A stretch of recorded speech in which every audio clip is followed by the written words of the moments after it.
Najib duduk di kursi kulit hitam yang empuk di ruang kerjanya, sebuah ruangan luas di lantai 38 gedung pencakar langit yang menjadi markas perusahaan propertinya, Nusantara Megah.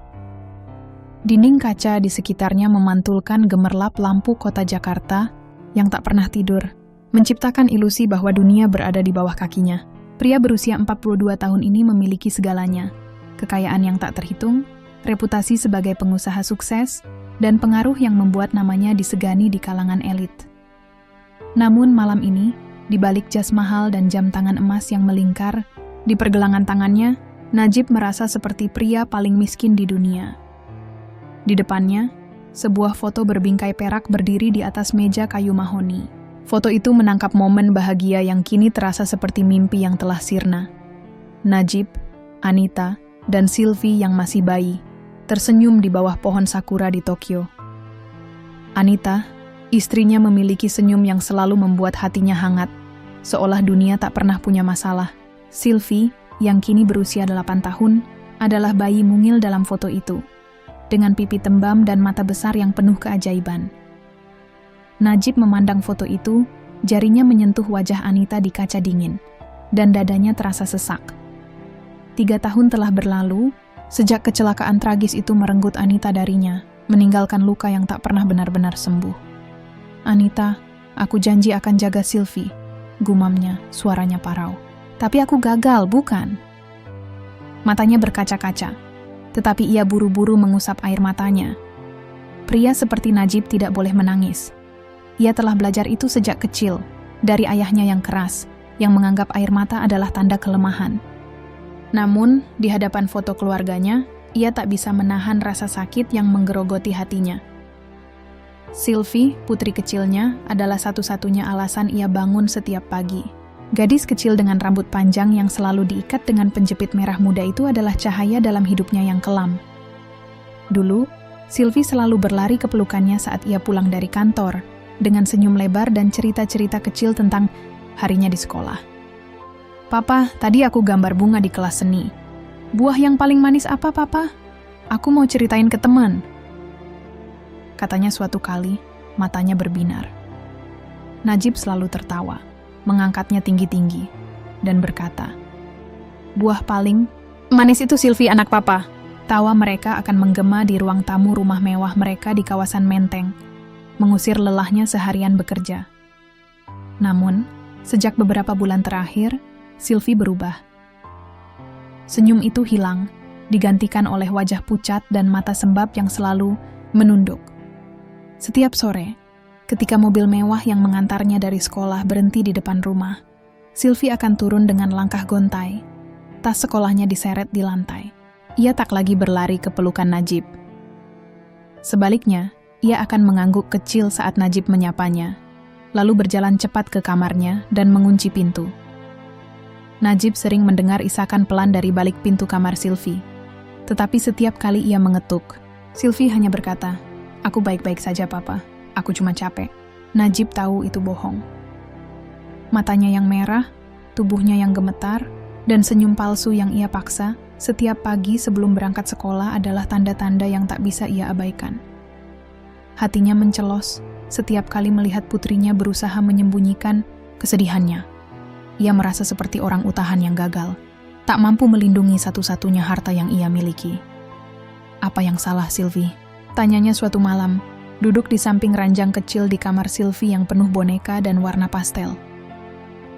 Sylvie memeluk boneka kelinci putih kesayangannya, yang ia panggil Mimi, dan menunduk dalam-dalam hingga rambutnya menutupi wajahnya. "Gak apa-apa, Papa," bisiknya, suaranya nyaris tak terdengar. "Aku cuma kangen Mama." Kata-kata itu seperti pisau yang menancap di dada Najib. Ia tahu Sylvie sering merindukan Anita, tetapi ada sesuatu yang lain, sesuatu yang lebih gelap yang membuat matanya penuh ketakutan. "Kalau ada yang nyakitin kamu, ceritain ke Papa ya?" tanya Najib, memegang pundak kecil Sylvie dengan lembut. Sylvie mengangguk cepat, tetapi matanya menghindari tatapan Najib.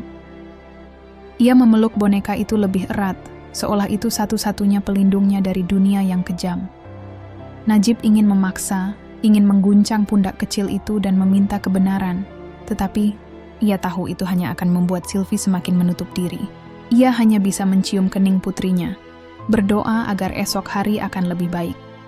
Namun, hari-hari tak menjadi lebih baik. Kecurigaannya semakin memuncak ketika ia mulai memperhatikan perubahan kecil pada Sylvie yang sebelumnya ia abaikan. Baju seragamnya sering kotor, dengan noda debu atau rumput yang tak seharusnya ada pada anak yang menghabiskan hari di sekolah elit dengan ruang kelas ber-AC. Rambutnya yang biasanya rapi kini sering acak-acakan, seolah seseorang telah menariknya dengan kasar. Dan suatu pagi, saat Sylvie mengganti baju di kamar mandi, Najib tanpa sengaja melihat memar kecil di lengannya, berwarna ungu kebiruan, tersembunyi di bawah lengan baju panjang yang kini selalu ia pakai meski cuaca panas. "Sylvie, itu kenapa lengannya?" tanya Najib. Suaranya penuh kekhawatiran. Ia berdiri di depan pintu kamar mandi, hatinya berdebaran. Sylvie buru-buru menarik lengan bajunya ke bawah, wajahnya memucat. "Aku jatuh di lapangan waktu olahraga, Papa," katanya cepat, matanya tak berani menatap. Najib tahu itu bohong lagi, tetapi ia tak tahu bagaimana caranya menembus tembok yang telah Sylvie bangun di sekitar hatinya.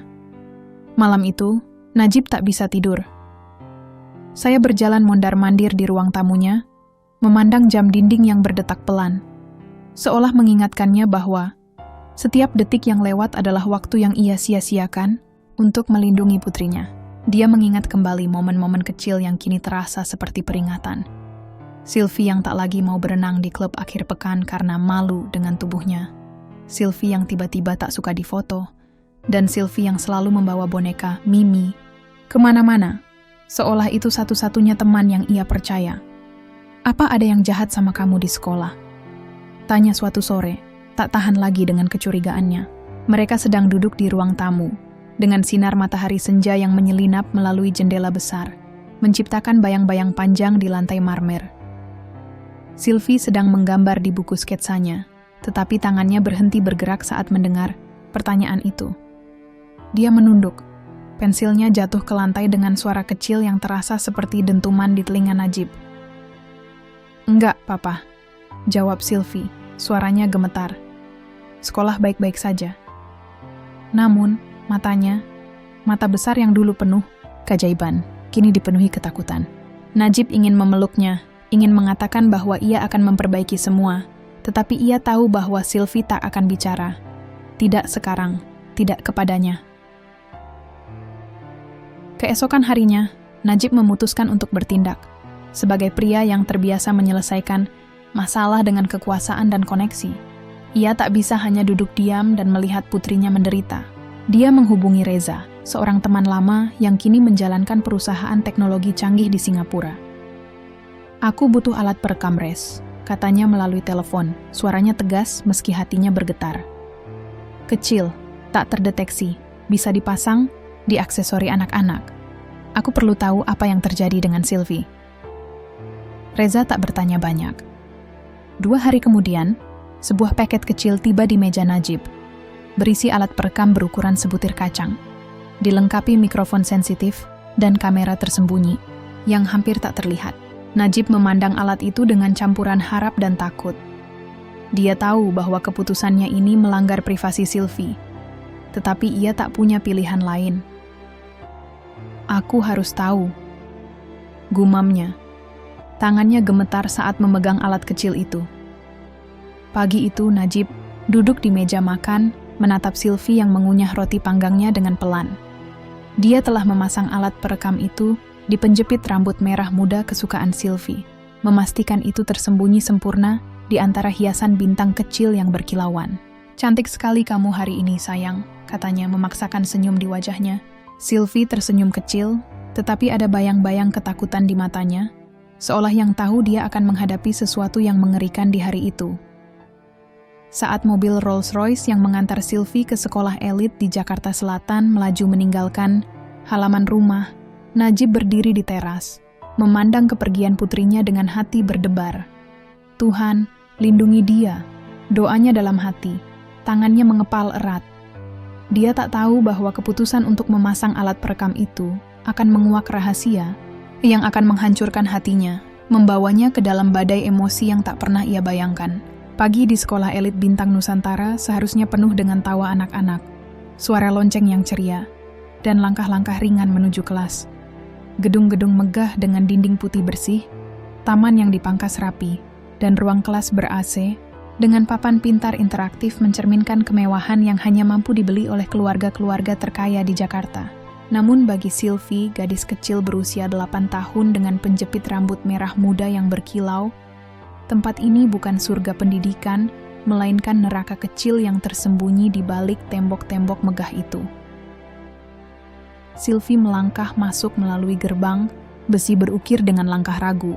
Tas sekolahnya yang berwarna pastel tergantung berat di pundaknya yang mungil.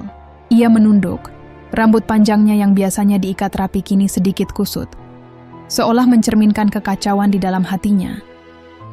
Di sekitarnya, anak-anak lain berlarian, tertawa, dan berbisik tentang rencana akhir pekan mereka, perjalanan ke Bali, belanja di Singapura, atau pesta ulang tahun mewah di Hotel Bintang 5. Sylvie tak pernah ikut dalam percakapan itu. Ia tahu tempatnya, di sudut, tak terlihat, berharap tak ada yang memperhatikan keberadaannya.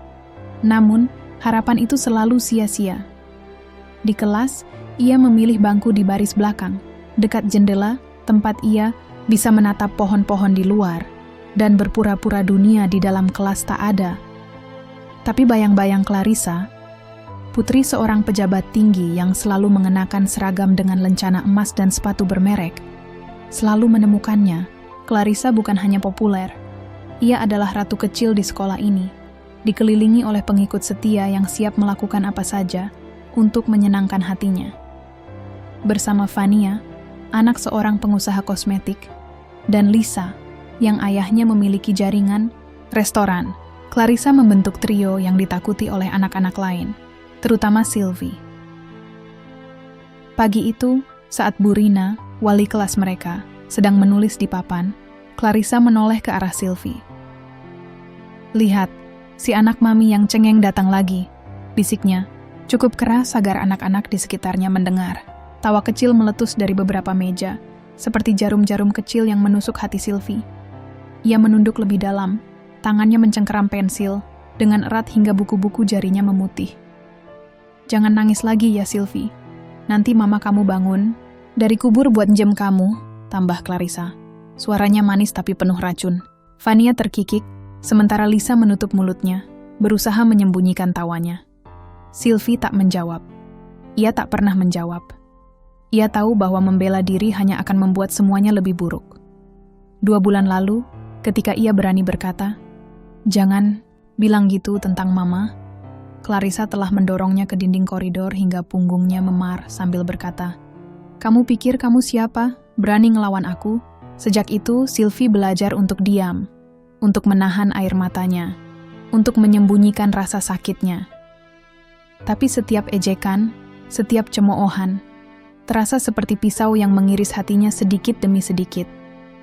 Saat bel istirahat berbunyi, anak-anak berhamburan keluar kelas, menuju kantin atau taman bermain. Sylvie tetap di tempatnya, berharap bisa menghilang. Tapi Clarissa, Fania, dan Lisa mendekatinya, seperti serigala yang mengintai mangsa. "Ayo Sylvie, main sama kami," kata Clarissa, senyumnya penuh tipu daya. Sylvie menggeleng pelan, suaranya nyaris tak terdengar saat ia berkata, "Aku mau baca buku aja." Tapi Clarissa tak menerima penolakan. Ia menarik lengan Sylvie dengan kasar, membuat buku yang dipegang Sylvie jatuh ke lantai. "Jangan sok pendiam deh," kata Fania, matanya menyipit. "Kamu pikir kamu lebih pintar dari kami, ya?" Sylvie mencoba menarik lengannya, tetapi cengkeraman Clarissa terlalu kuat. "Ayo, ikut kami ke belakang gedung olahraga. Kami mau main," kata Clarissa. Nadanya tak meninggalkan ruang untuk protes.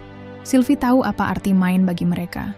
Ia tahu apa yang menantinya di sudut tersembunyi di belakang gedung olahraga, tempat kamera CCTV tak bisa menjangkau dan guru-guru jarang lewat. Dengan langkah terpaksa, Sylvie mengikuti mereka, tubuhnya gemetar. Di belakang gedung olahraga, di antara tumpukan kotak bekas dan pohon-pohon yang rindang, Clarissa mendorong Sylvie hingga ia tersandung dan jatuh ke tanah. Debu menempel di seragamnya dan lututnya tergores, tetapi Sylvie tak berani menjerit. "Kamu pikir kamu siapa? Tinggal di rumah besar sama papa kaya raya?" kata Clarissa. Suaranya penuh kebencian. "Papa kamu cuma orang miskin yang keberuntungan. Tahu nggak? Mama kamu mati karena malu punya anak kayak kamu." Kata-kata itu seperti cambuk yang menghantam hati Sylvie. Ia memeluk lututnya, mencoba menahan air mata yang sudah menggenang di matanya. "Jangan bilang gitu tentang Mama," bisiknya. Suaranya pecah. Clarissa tertawa. Suaranya bergema di udara seperti bel kematian. "Oh, lihat, si cengeng mau nangis lagi," katanya, mendorong pundak Sylvie hingga ia terjengkang. Fania menarik rambut Sylvie dengan keras, membuatnya menjerit pelan. Lisa, yang biasanya hanya menonton, kali ini ikut menendang tas sekolah Sylvie hingga isinya berhamburan. "Jangan bergerak, atau aku pastikan semua orang di sekolah tahu betapa lemahnya kamu," ancam Clarissa, matanya berkilat penuh kebencian. Sylvie hanya bisa meringkuk, berusaha melindungi dirinya dari serangan verbal dan fisik yang tak pernah berhenti. Setiap hari, di sudut yang sama, ritual kejam ini berulang. Ejekan tentang ibunya yang telah tiada, dorongan dan tarikan yang meninggalkan memar, dan tawa kejam yang menghantui mimpinya setiap malam. Yang tak mereka ketahui, penjepit rambut merah, muda di kepala Sylvie merekam setiap detik dari penderitaan itu. Mikrofon kecil itu menangkap suara tawa Clarissa, ancaman Fania, dan isakan pelan Sylvie yang berusaha ia tahan. Kamera tersembunyi itu merekam wajah-wajah penuh kebencian, tangan-tangan yang mendorong, dan tubuh kecil Sylvie yang meringkuk di tanah. Tapi Sylvie tak tahu tentang alat itu. Yang ia tahu hanyalah rasa sakit, rasa takut, dan keinginan untuk menghilang dari dunia yang begitu kejam baginya. Saat bel berbunyi menandakan akhir istirahat, Clarissa dan teman-temannya meninggalkan Sylvie sendirian, tertawa sambil berjalan kembali ke kelas. Sylvie bangkit perlahan, mengumpulkan buku-bukunya yang berserakan, dan mengusap air matanya. Ia memperbaiki seragamnya, berusaha menyembunyikan noda debu dan goresan di lututnya. "Aku harus kuat," bisiknya pada dirinya sendiri, meskipun hatinya terasa hancur. Ia tak ingin pulang dan membuat papa khawatir. Ia tak ingin papa tahu betapa lemahnya ia, betapa ia gagal menjadi anak yang kuat seperti yang selalu papa katakan. Di rumah, sore itu, Sylvie berusaha tersenyum saat Najib menyapanya. "Hari ini seru sayang?" tanya Najib. Suaranya penuh harap. Sylvie mengangguk, memaksakan senyum yang terasa seperti topeng. "Seru, Papa," jawabnya. Lalu buru-buru ke kamarnya, mengunci pintu, dan menangis dalam pelukan boneka kelincinya Mimi. Di balik pintu itu, ia berdoa agar esok hari tak perlu pergi ke sekolah, agar dunia tak lagi begitu kejam baginya. Malam itu, rumah megah Najib di kawasan Menteng terasa lebih sunyi dari biasanya. Lampu-lampu kristal di ruang tamu memancarkan cahaya lembut, tetapi tak mampu menghangatkan hati Najib yang membeku.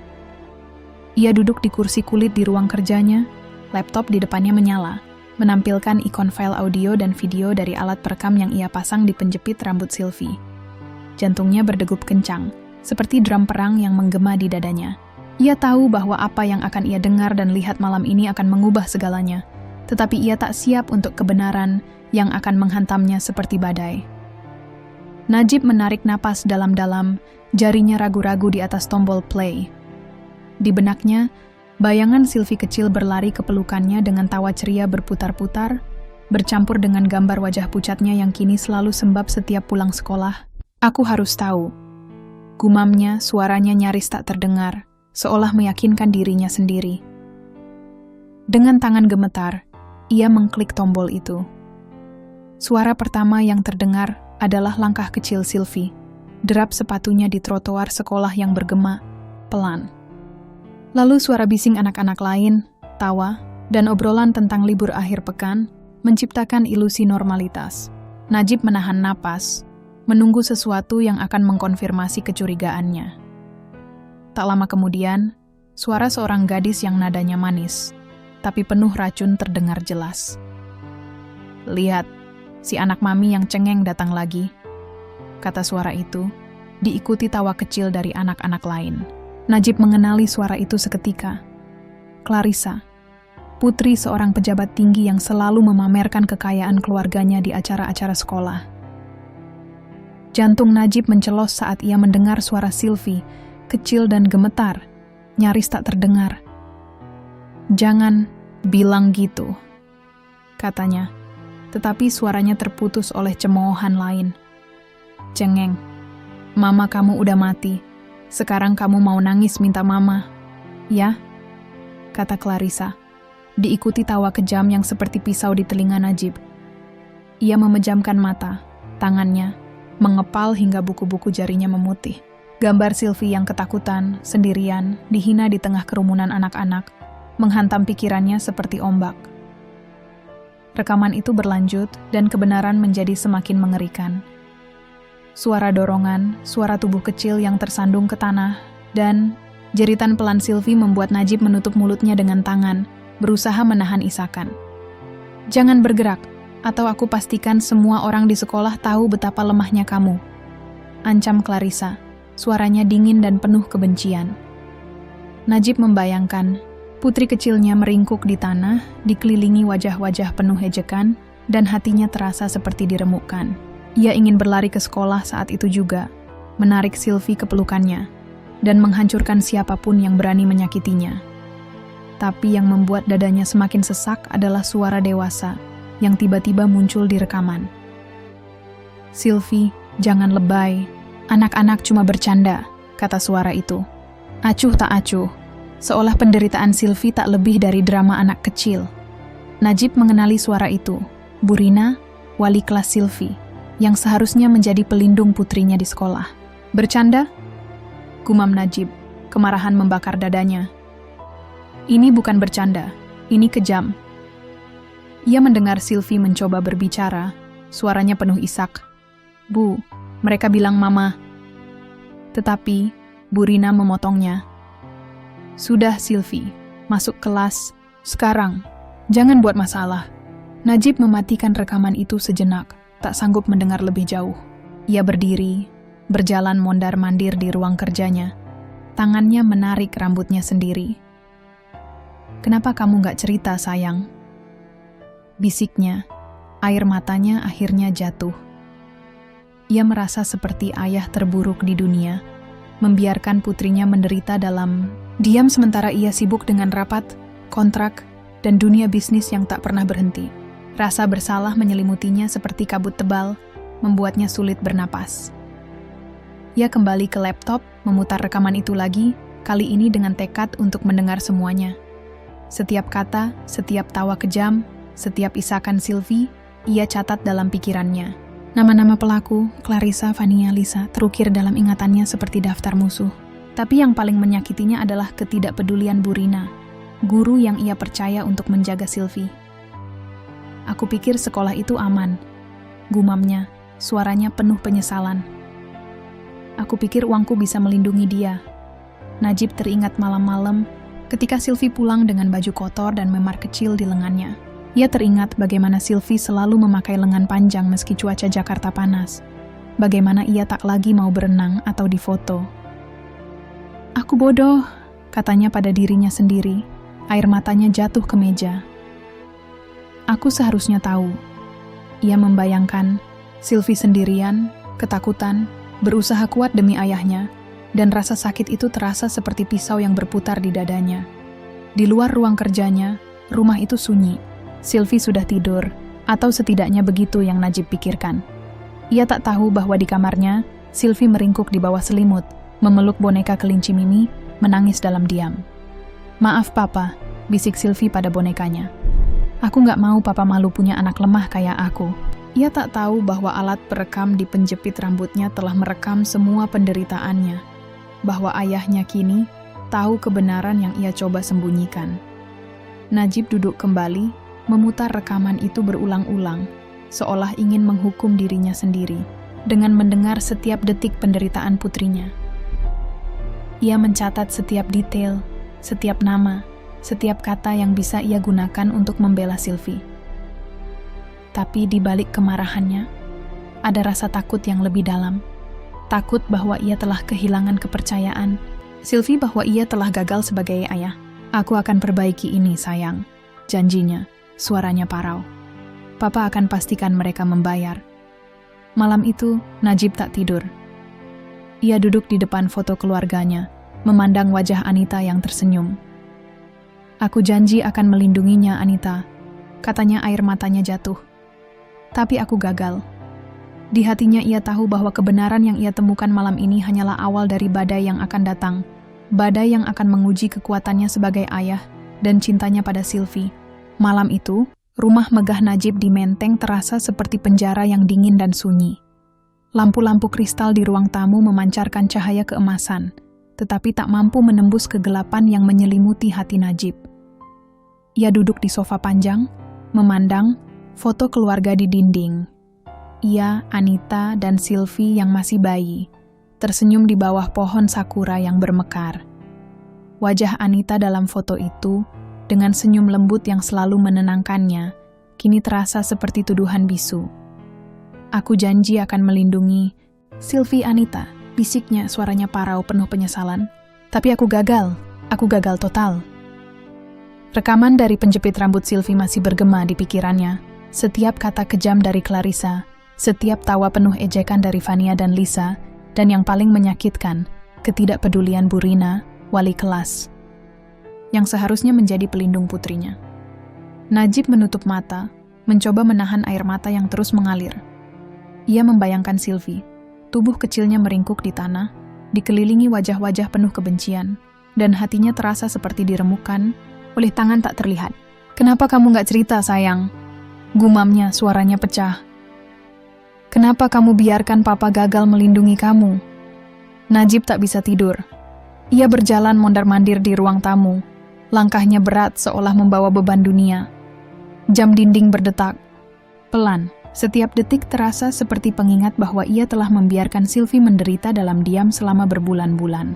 Ia teringat malam-malam ketika ia pulang larut dari kantor, terlalu sibuk dengan rapat dan kontrak untuk menyadari perubahan pada putrinya. Ia teringat bagaimana Sylvie selalu memaksakan senyum, berkata, "Aku baik-baik saja, Papa." Meskipun matanya sembab dan tubuhnya gemetar. "Aku bodoh," katanya pada dirinya sendiri. Tangannya mengepal hingga buku-buku jarinya memutih. "Aku pikir uangku bisa melindungi dia. Aku pikir sekolah itu aman." Keesokan paginya, Najib bertindak dengan tekad yang membara. Ia bukan lagi hanya ayah yang patah hati. Ia adalah pengusaha yang terbiasa menyelesaikan masalah dengan kekuasaan dan koneksi. Ia menghubungi pengacaranya, Pak Darmawan, seorang pria berusia 50 tahun, dengan reputasi tak kenal kompromi. "Darmawan, aku punya bukti bahwa anakku diintimidasi di sekolah," katanya melalui telepon. Suaranya tegas meski penuh kemarahan, yang terkendali. "Aku ingin investigasi menyeluruh. Sekolah itu, gurunya, anak-anak yang terlibat, semuanya. Aku nggak akan biarkan ini lolos begitu saja." Pak Darmawan, yang terbiasa menangani kasus-kasus besar Najib, mendengar nada berbeda dalam suara kliennya kali ini. "Saya akan urus, Pak Najib. Kirimkan rekamannya, dan saya akan libatkan tim forensik digital untuk memastikan bukti ini sah di mata hukum," jawabnya. Najib mengangguk, meskipun Darmawan tak bisa melihatnya. "Lakukan apa saja yang diperlukan," katanya. "Tapi pastikan mereka tahu bahwa mereka telah menyakiti anakku." Langkah berikutnya adalah menghadapi sekolah. Najib memesan pertemuan darurat dengan kepala sekolah, Pak Budi dan Bu Rina. Ia tiba di sekolah Bintang Nusantara dengan mobil Rolls-Royce-nya. Wajahnya keras seperti batu. Di ruang kepala sekolah, ia duduk di depan Pak Budi, pria paruh baya, dengan kacamata tebal yang selalu tersenyum sopan, dan Bu Rina, yang wajahnya memucat begitu melihat Najib. "Saya punya bukti bahwa anak saya, Sylvie, diintimidasi di sekolah ini," kata Najib. Suaranya dingin seperti es. "Dan bukti itu menunjukkan bahwa guru Anda, Bu Rina, tidak hanya gagal melindungi anak saya, tapi juga membiarkan ini terjadi." Ia mengeluarkan laptopnya dan memutar rekaman itu. Suara Clarissa, Vania, dan Lisa mengisi ruangan, diikuti isakan, pelan Sylvie dan ketidakpedulian Bu Rina. Wajah Pak Budi menegang, sementara Bu Rina menunduk, tangannya gemetar. "Pak Najib, kami akan menyelidiki ini dengan serius," kata Pak Budi. Suaranya gugup. "Kami tidak mentolerir bullying di sekolah ini." Tapi nada suaranya tak meyakinkan, dan Najib tahu mengapa. Sekolah ini bergantung pada donasi keluarga, kayak seperti keluarga Clarissa, dan menghukum anak-anak seperti mereka bukanlah keputusan yang mudah bagi Pak Budi. "Jangan coba-coba menutupi ini," bentak Najib. Matanya menyala. "Saya akan pastikan semua orang tahu apa yang terjadi di sekolah ini jika keadilan tidak ditegakkan."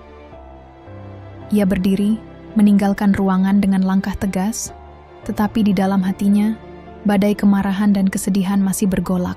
Ia tahu bahwa menghadapi sekolah hanyalah langkah pertama, dan yang lebih sulit adalah menghadapi Sylvie. Sore itu, ketika Sylvie pulang dari sekolah, ia tampak lebih pucat dari biasanya. Najib sedang menunggunya di ruang tamu, berusaha menyembunyikan kemarahannya di balik senyum lembut. "Sayang, kita perlu bicara," katanya memegang tangan kecil Sylvie. Tapi Sylvie menarik tangannya, matanya penuh ketakutan. "Papa tahu?" tanyanya, suaranya gemetar. Najib terkejut. Bagaimana Sylvie tahu tentang rekaman itu? Ternyata, seorang anak di sekolah telah mendengar tentang pertemuan Najib dengan kepala sekolah dan mengatakan sesuatu kepada Sylvie. Sylvie menangis, tubuh kecilnya bergetar. "Maaf Papa," isaknya, memeluk boneka kelinci Mimi dengan erat. "Aku nggak mau Papa malu punya anak lemah kayak aku. Aku cuma nggak mau bikin Papa sedih." Kata-kata itu menghancurkan hati Najib. Ia memeluk Sylvie erat, air matanya bercampur dengan air mata putrinya. "Kamu tidak pernah membuat Papa malu," katanya, suaranya pecah. "Mereka yang salah, sayang. Bukan kamu. Papa yang minta maaf karena nggak tahu lebih cepat." Malam itu, Najib duduk di samping ranjang Sylvie, memandang putrinya yang tertidur dengan wajah penuh bekas air mata. Ia tahu bahwa kebenaran yang ia temukan telah membuka luka baru, baik untuknya maupun untuk Sylvie. Ia berjanji pada dirinya sendiri bahwa ia akan melakukan apa saja untuk melindungi putrinya, meskipun itu berarti menghadapi dunia. Tapi di hatinya, ia tahu bahwa luka di hati Sylvie tak akan sembuh dengan mudah, dan itu adalah beban yang akan ia bawa seumur hidup. Hujan turun deras di Jakarta malam itu, menciptakan tirai air yang menyelimuti rumah megah Najib di Menteng. Suara gemericik air di jendela-jendela besar seolah mencerminkan air mata yang tak pernah kering di hati Najib dan Sylvie. Di ruang tamu, lampu-lampu kristal memancarkan cahaya redup. Tetapi suasana di rumah itu terasa kelam, seolah bayang-bayang penderitaan Sylvie masih menghantui setiap sudut. Najib duduk di sofa panjang, memandang foto keluarga di dinding. Ia, Anita, dan Sylvie, yang masih bayi, tersenyum di bawah pohon sakura yang bermekar. Wajah Anita dalam foto itu dengan senyum lembut yang dulu selalu menenangkannya, kini terasa seperti pengingat akan kegagalannya sebagai ayah. "Anita, aku coba," bisik Najib. Suaranya parau, penuh penyesalan. "Aku coba lindungi dia. Tapi, kenapa rasanya aku cuma bikin semuanya lebih buruk?" Air matanya jatuh, membasahi tangannya yang mengepal erat. Di kamar sebelah, Sylvie meringkuk di bawah selimut, memeluk boneka kelinci Mimi dengan erat, matanya sembab karena menangis. Meskipun Najib telah mengambil tindakan untuk membela putrinya, luka di hati Sylvie tak sembuh, dan trauma itu seperti bayangan yang menempel di setiap langkahnya. Setelah mendengar rekaman mengerikan dari penjepit rambut Sylvie, Najib tak tinggal, diam. Dengan kekuasaan dan koneksi yang dimilikinya sebagai pengusaha sukses, ia menggerakkan semua sumber daya yang ia miliki.